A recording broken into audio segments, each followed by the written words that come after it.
અનિવાર્ય છે. એકનાથજી પાસે એક માણસે જેને એટલું કીધું હતું કે માણસને સારા વિચારો આવે એમ ખરાબ વિચારો પણ આવે, તો ખરાબ વિચારો આવે ત્યારે તમે શું કરો? એકનાથજી કહે તો હું તમને પછી જવાબ આપ્યો, પણ તમારી હથેળીમાં મારી નજર પડી ગઈ છે, મને જ્યોતિષીનું જ્ઞાન છે, તમારી રેખા મેં જોઈ લીધી, આજથી 20મે દિવસે તમારું મૃત્યુ છે, બોલો હું ચર્ચા કરવી? તો હવે કાંઈ નહીં. કે કેમ? તો મને જવા દો. કે બેહો બેહો. તો કે ના, હું ઘીરે ઊભી પૂછડી ગયો ને ઘરના ને કીધું પૂરું થઈ ગયું, વીજળીનો મહેમાન છું, એ ખાટલો ડાળ્યો ને આવ્યું કે આવશે 1 દી 2 દી 5 દી 7 દી 10 દી 15 દી 18 દી 19 દી 20મી દિવસનો જ્યારે હુરજ ગયો અને મૃત્યુ નો આવ્યું, પણ એકનાથજી આવી ગયા, કાટ કાટ કાટ દાદરો ચડીને એટલું કીધું, તમે તમારી ઘાતમાંથી બચી ગયા. એમ? ઈ સ્પ્રિંગ ઉલરે મુલરો ખાટલામાંથી બચી ગયો હે? કે હા બચી ગયા. તમે શું ચર્ચા કરવા આવ્યા હતા કયો ને? કે હું સારા વિચારો આવે ખરાબ વિચારો આવે એ પૂછવા આવ્યો હતો. એમ? એકનાથજી કે આ 20 દિવસમાં તમે ખરાબ વિચારો કેટલા કર્યા? તો કેટલા કર્યા? તો કે એક પણ નહીં. કે કેમ? કે મોત સામે દેખાતું હતું. એમ? તો કે 20 દિવસમાં તમે મૃત્યુને નજર રાખીને જીવ્યા ને, એને અમે આખી જિંદગી નજરમાં રાખીને જીવીએ છીએ. અમને ખરાબ વિચાર આવતો જ નથી. અને ખરેખર તમે મૃત્યુને યાદ કરશો ને એટલે તમને ખરાબ વિચાર નહીં આવે. પણ આપણે તો નક્કી કર્યું કે જાવું છે ક્યાં? હા, દરેકના ખીચામાં રિટર્ન ટિકિટ પડી, તારીખ નથી જાણતા એટલું જ છે, બાકી મુસાફરી કરવી જ છે. તો શું કે છે કે મૂછું મરણતા કંઈક મહીપતિ ગજબ હતા ગંભીર, સબલ એના શરીર અમે મહાને જોયા મેં કરણ. ગીતા ગાય અને જ્ઞાન દીધું કૃષ્ણે કેવી કરી, સામલિયાના શરીર પણ અમે મહાને જોયા મેં કરણ. અને માયા બધી મલકની નંદે કેવી ભેલી કરી, એ સોમલોભિયાના શરીર પણ અમે મહાને જોયા મેં કરણ. હવે સાંભળજો, મને જે ગમે છે કે ગીતા ગાય અને જ્ઞાન દીધું કૃષ્ણે કેવી કરી, એ સામલિયાના શરીર અમે મહાને જોયા મેં કરણ. કાગરો રાવે મને પ્રાચી કેરો પીપલો, અખિલ બ્રહ્માંડનો માલિક ભીલના બાને તો પ્રાચીને પીપલે વિંધાઈના આ દેશ આ જગતને છોડી દેતો હોય તો મારું તમારું તો હું ગજું છે ભાઈ? કલ્પના કરો તમે. કાલ કરે કાલ કામનું, એમાં કાંઈ ન હાલે. અને કાંઈ ન હાલે એનું કારણ આપણી હારે આવ્યું મૃત્યુ, એટલે જન્મા પછી મળ્યું નથી. 5 મિત્રો ખોટા કરીએ ને તો આપણી ભૂલ કહેવાય, પણ કાકો ખરાબ નીકળે તો વારસામાં મળ્યો કહેવાય. એમાં કાંઈ આપણો વાંક ન કહેવાય, એ ઊભો કર્યો ન કહેવાય, મિત્રો ઊભા કર્યા કહેવાય. હે એટલે કે છે કાળ કરે કાળ કામનું, એમાં હાલ રે કાળ કરે કાળ કામનું, એમાં અહીંનો હાલ રે.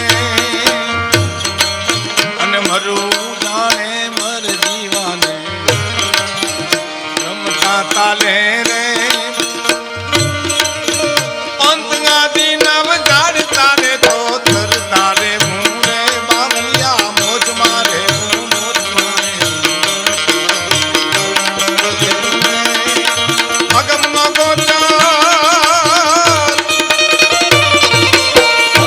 ગોચર અલક ગણીની ખોજ મારે મારે મોજ મારે મોજ મારે. મહત્વની કડી આવે છે, મારે 1-2 કડી કહીને મારે જે પ્રસંગ કેવો છે કેવો, પણ આ કડી બહુ સરસ. લાઈ બળે તોય સળગે નહીં, એવા કાળજા કીધા રે. મારા આપણે કહીએ ને મારા પેટમાં અગ્નિ બળે છે, પેટમાં અગન થાય છે, પણ કોઈના કાળજા હજી સુધી હળગ્યા નથી. લાઈ બળે તોય સળગે નહીં, એવા કાળજા કીધા રે. અને દરિયો ખારો ને વીરડો મીઠો, એવા એને દાખલા દીધા રે. આના કરતા બીજો ચમત્કાર તમારે મારે કયો જોઈ છે?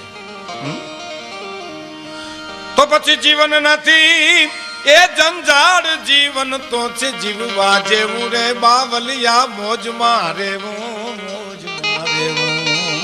જીવન જંજાળ નથી, જીવન જીવવા જેવું છે. આપણે તો શું થાય, દુઃખ આવે એટલે હરેરી જાય, સુખ આવે એટલે મોજમાં આવી જાય. ના ના, એ જીવતર નથી. સુખે આવે અને દુખે આવે, પોતાને જીવન જીવવું છે, એ જીવતર છે. સુખ દુઃખ તો આવે જ. રામ માણા બનીને આવે તો આવે, કૃષ્ણ માણા બનીને આવે તો આવે, સિકંદર ને આવે, રાજા મહારાજા ને આવે, સાધુ સંતો ને આવે, તો હું અને તમે તો હું ગજું કહેવાય સાહેબ. એમાં માં તમે જુઓ, દીકરાને દવા પાતી હોય ને તોય કડવી દવાનો ઘૂંટલો પોતે પેલા પીએ ને પછી દીકરાને પાય. બાપાને કેજો લ્યો પાવાનું કોક વાર. ઉભા મોરને નાખે ને પછી દવા પાય, અને એ પાડાને સાહ પાતો એમ પાય. પણ માં છે, અમારા એક ગિરનારમાં સાધુ છે, એને મને એક બહુ સરસ વાત કરી.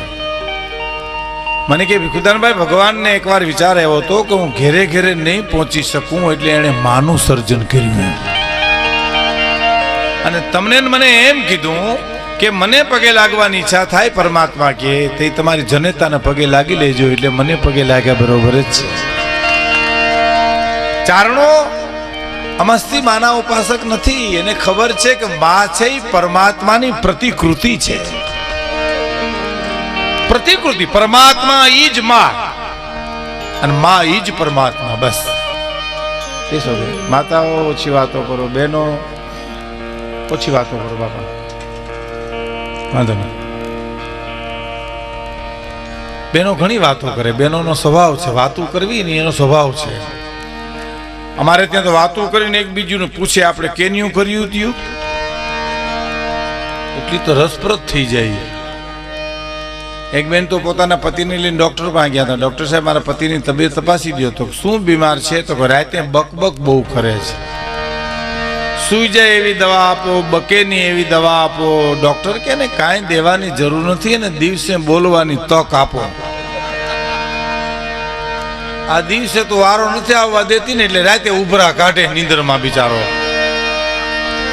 એટલે ઓછી વાતો કરજો. આ તો અમારા તરફની બહેનોની વાતો છે, અહીં તો શાંતિ જ છે, કોઈ સવાલ નથી. પણ માં છે, બીજા વગડાના વા છે. માં છે એ પરમાત્માની પ્રતિકૃતિ છે. શક્તિના 4 રૂપ આપણે ત્યાં ગણ્યા છે: દીકરી, બેન, પત્ની અને માં. મારા સ્વામી સચ્ચિદાનંદ જ્યારે જુનાગઢ આવ્યા, દંતાલી વાળા, ત્યારે બહુ સરસ વાત કરી. હું ઘણી વાર બધે કહું છું કે તમારા ઘરમાં જો શાંતિ હોય, કારણ કે એ તો સંન્યાસી એટલે ગ્રસ્તી આપણી જ વાત થાય. તમારા ઘરમાં જો શાંતિ હોય તો આંખું વીચીને એટલું કહી દેજો કે તમારા ઘરમાં કોઈક સ્ત્રી પાત્ર સહન કરતું હોય છે, નકર શાંતિ શક્ય નથી. કા દીકરી સહન કરે છે, કા માં સહન કરે છે, કા બેન સહન કરે છે, અને કા પત્ની સહન કરે છે. અને ઘરેથી નીકળે ને એ માણસ થાકે, પછી મજૂરે થાકે અને કરોડપતિ એ થાકે. થાકમાં પાછો ફેરફાર ન થયો કઈ. હા, એ તો ટાટા બિરલા વાળા થાકે એટલા જ રેકડી વાળા થાકે, અને રેકડી વાળા થાકે એટલા જ હોયલા થાકે. કારણ કે રણ જીતણ કંકણ બંધણ પુત્ર વધાયું સાવ, એતા ટાણા હરખના પછી એમાં કોણ રંક કોણ રાવ લ્યો. આ દુહોય ને સાક્ષી પૂરો છે કે કરોડપતિ નો દીકરો પરણતો હોય, અને એ દીકરાના બાપને જે આનંદ હોય ને એટલો જ આનંદ ઝૂંપડામાં રહેતો હોય ને એનો દીકરો પરણતો હોય ને એને આનંદ એટલો જ હોય છે. એ આનંદની માત્રામાં કોઈ ફેર નથી પરમાત્માને. એટલે તો કરુણાનો સાગર કીધો છે કે કરોડપતિ થાકે એટલો જ મજૂર થાકે. અને થાક ઉતરે ક્યારે? ઓલો એના એર કન્ડિશન બંગલામાં વયો જાય એટલે થાક ઉતરી જાય, ને ઓલો એના ઝૂંપડામાં વયો જાય એટલો જ થાક ઉતરી જાય. પછી એમાંય ફેર નહીં હો. ઓને વધારે ઉતરે ને ઓછો ઉતરે એવું નહીં કઈ. હા, આ બહુ નરી વાસ્તવિક વાતો આપને સામે હું કરી રહ્યો છું કે ઘરેથી નીકળે એ થાકે, ઘરે આવે એટલે થાક ઉતરી જાય, પણ ઘીરે થાકે એનો થાક દુનિયામાં ક્યાંય ન ઉતરે. પછી ઘરે થાકે માણસ, પછી વાત પૂરી થઈ ગઈ. એટલે આપણે ત્યાં ગ્રસ્તાશ્રમને શણગારવાની વાત આવી છે. સંન્યાસ આશ્રમ છે એમ જ ગ્રસ્તાશ્રમ છે સંસારીઓનો. એનો પરિવાર, એની માતા પિતા, પત્ની, પરિવાર, એની સાથે એટલો જ એને લગાવ જોઈએ. આપણે ત્યાં ઋષિ પત્નીઓના ઉલ્લેખ છે. આપણે ત્યાં ઋષિઓ ઘણા ગ્રસ્તીઓ હતા. એટલે એ જે સુખ દુઃખ જે છે, બહુ સરસ વાત કરી આપણે હે જગજનની માં કે હોય ભલે દુઃખ મેરું સરીખું, રંજીએ નોના મને થાવા દેજે, પણ રજ સરીખું દુઃખ જોઈ બીજાનું, રોવાને બે આંસુ દેજે. હે જગજનની, હે જગદંબા, માત ભવાની શરણે લેજે. હવે મેં એક કડી આવી હતી તમને ખબર હોય તો કે શક્તિ દે, ભક્તિ દે, આ દુનિયાના દુખડા સહેવાની.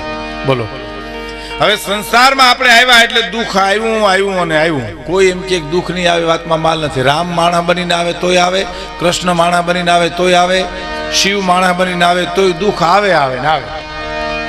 તડકો ને છાંયો, બસ એ આવવાનું છે. ફેર એટલો છે કે એને જોયા કરો કે આ વાદળું આવ્યું, આ દુઃખ આવ્યું, આ સુખ આવ્યું. એટલે આ સંતો મહંતો એમ કહે છે કે હર ભજવું હક બોલવું દોનો બાતા વલ, ઈ નરને ઉતરે ની કદી આઠો પર અમલ. એને હરવાની અંદરથી આવે. આ સંતોને જે આનંદ આવે છે સાધનાનો આનંદ અંદરથી આવે, બહારથી નો આવે.